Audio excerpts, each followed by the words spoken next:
We have conversations going now with big members of India Inc. We're joined by Sunita Reddy now, Managing Director at Apollo Hospitals. It's good to have you on ET Now.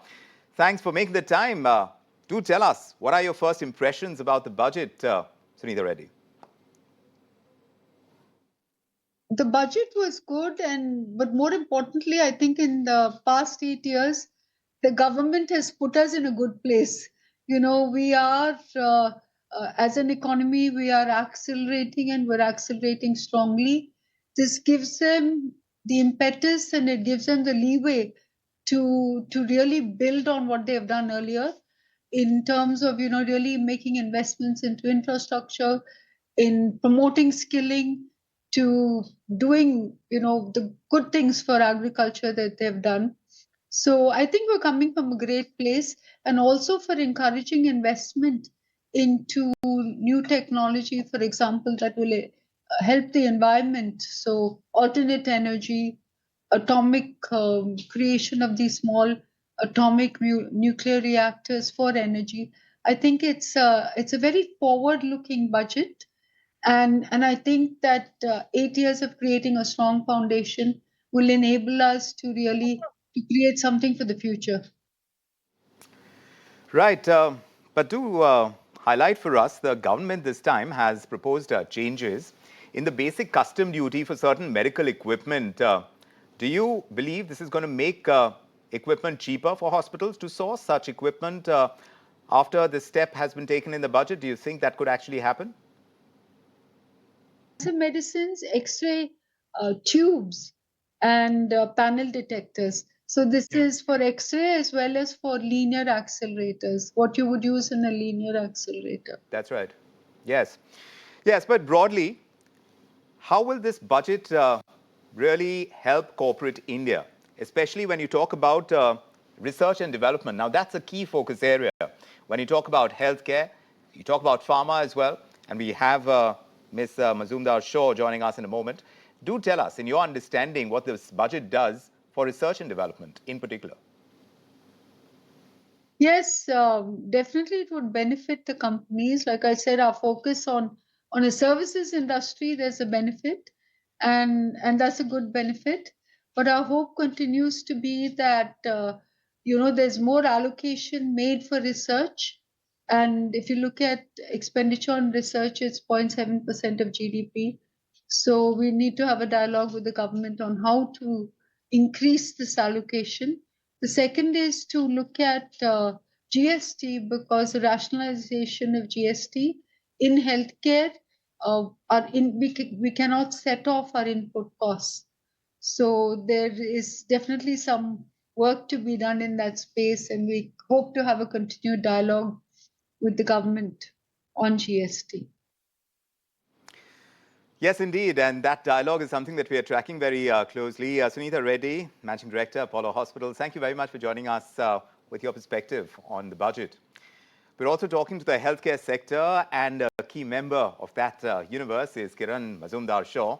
She's the Executive Chairperson at Biocon. Ms. Shaw, it's always a pleasure getting in your perspective. What are your initial thoughts on the budget? I think the budget was, was building on the interim budget that was presented pre-election. And I think the underlying theme was, of course, jobs and job creation through skilling, which I think was the right approach for the government to take, because I think they need to focus on employability and relevant jobs for the future.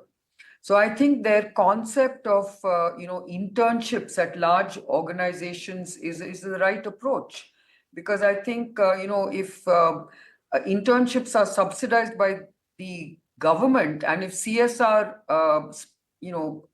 spending can be allocated to skill development, I think it's a win-win for companies and for those who are being interned. So I think it's a good approach.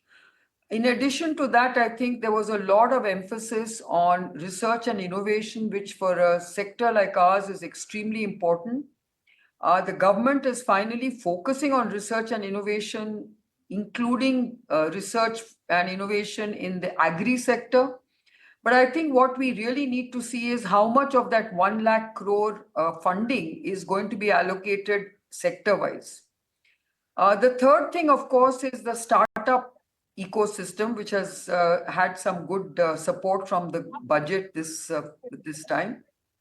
And of course, the abolition of the angel tax is expected to basically boost investment in the startup economy.